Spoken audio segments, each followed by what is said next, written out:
आहे मेक्सिको वगैरे तिकडे त्या ठिकाणी घेतलं जातं. 2012 मध्ये हे भारतात म्हणजे 2012 पासून याची लागवड आपल्या भारतामध्ये केल्या जाते. आपल्याला कधी माहित झालं? मागच्या वर्षी माहित झालं. 2-4-5 वर्ष आधी महाराष्ट्रामध्ये बऱ्याच ठिकाणी लागवड करतात. आता हे कर्नाटक मध्ये सगळ्यात पहिले आलं.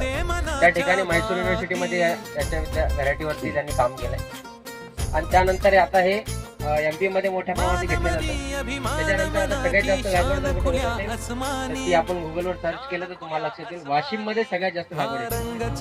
साधारण यावर्षी 16-17 एकर म्हणजे 16-17 एकर वरती यावर्षी रब्बी मध्ये लागवड करतात. आता हे पीक कुठल्याही जमिनीमध्ये घेतात आणि जमीन टाळते.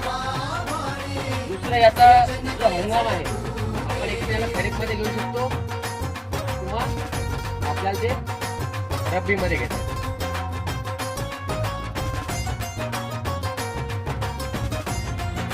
लागवड करायची म्हटलं 2 हंगाम आपण सांगितलं. एक तर जुलैमध्ये घेता येतं, घ्यायचं असलं तर खरीप मध्ये